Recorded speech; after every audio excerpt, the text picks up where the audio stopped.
While Justin Trudeau makes a compelling case study, he is not the only dictator on the rise. Under the new rules provided by the COVID-19 emergency, many other elected leaders were empowered to show their true colors. Interesting how they all marched in perfect lockstep while chanting the same slogans. This pandemic has provided an opportunity. Here we are now with an economy in crisis, but with an incredible opportunity. It's certainly a major crisis, but it also offers us a unique opportunity. Unprecedented opportunity to rethink and reset. The great opportunity for reset. Opportunity for us to reset. For a reset. It's almost as if they all attended the same school of thought and studied under the same professor.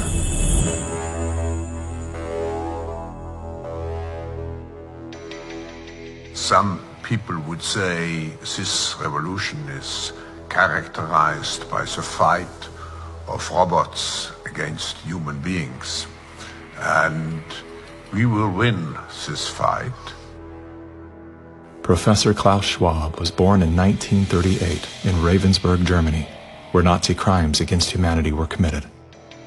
His father, Eugene Wilhelm Schwab, was the managing director of Escher Weiss Ravensburg, a company that used slave labor to manufacture weapons of war for the Third Reich.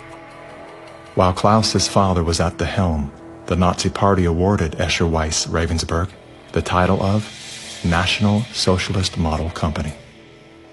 Years later, Klaus Schwab joined the board of directors at Escher Weiss Ravensburg, where he played a key role in the development of South Africa's nuclear weapons program during the darkest years of the racist apartheid regime.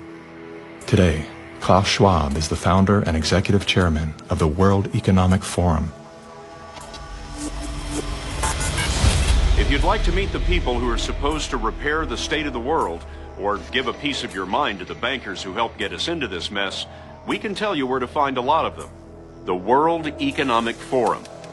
Founded in 1971, the World Economic Forum is an international private organization which receives billions of tax-free dollars from its members and their global enterprises. Every year, the WEF brings together its members with world leaders, big pharma executives, tech titans, Hollywood celebrities, media personalities, and internet influencers to meet in the secluded mountains of Davos, Switzerland. It is a tiny town folded into the Swiss Alps, a village where you could bump into Bill Clinton, Bill Gates, the head of Google, and the Queen of Jordan, all in one place. A lot of reporters cover the forum, but few get inside. It turns out there are two Davoses, one you see and one you don't. After hours, there are hundreds of private parties where deals are done. People who can't be seen together in public can meet here. Your Royal Highnesses, Excellencies, distinguished heads of state and government, the future is built by us, by a powerful community as you here in this room. Klaus Schwab, the founder of the WEF, is particularly upfront and even proud of his ability to shape and influence world politics. I created the community of global shapers as a means, as a force to shape our common future. And of course, their Global Young Leaders program is a grooming ground so that when they ultimately infiltrate cabinets, We penetrate the cabinets. they will likely tend to govern a certain way. Nobody will be safe if not everybody is vaccinated. The names and the countries he mentioned ended up being some of the most dystopian and authoritative during this pandemic. Names like Ms. Merkel, Vladimir Putin, and so on. Other names? Jacinda Ardern, Sebastian Kurz, Mauricio Macri, Mark Zuckerberg, Jack Ma, Gavin Newsom, Stéphane Bancel, Chelsea Clinton, Leonardo DiCaprio, Sanjay Gupta, Dr. Leana Wen, Alexander and Jonathan Soros, George Soros' sons, and several of the Rothschilds. And of course, Now who could represent such a world better than you, Prime Minister? In 2014, Klaus Schwab called for the Great Reset, We need a great reset.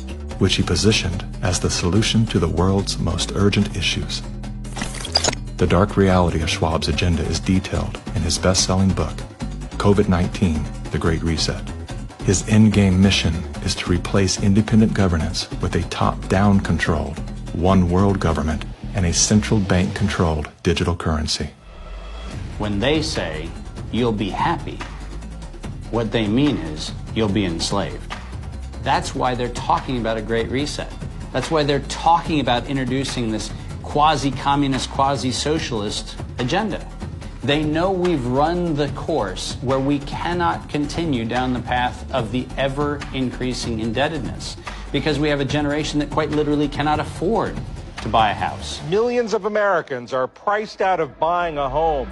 And so it's easy to tell that generation, we're going to forgive your college debt, Student debt relief. and set your expectations lower. You're going to rent forever. We're going to celebrate the tiny house movement. We're going to do all of these things which sound cool because they're shaping our narrative so that we become capable of expecting less. What we need to do is not expect less. We need to remove inefficiencies so we can experience more. And that's the subtle distinction that the Great Reset is missing. Like most globalists, Schwab regards communist China as a shining model of how he intends to transform the world. We now welcome His Excellency Xi Jinping. China has made significant economic and social achievements under your leadership.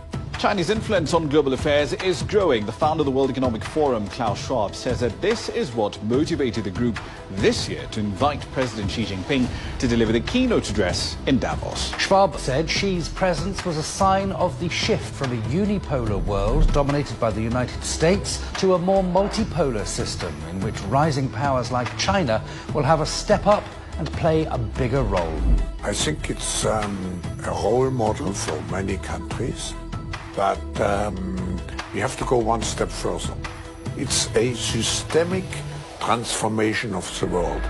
Artificial intelligence, the metaverse, synthetic biology, our life in 10 years from now will be completely different, and who masters those technologies will be the master of the world. Similar to his protege, Justin Trudeau, Klaus Schwab makes a fascinating case study.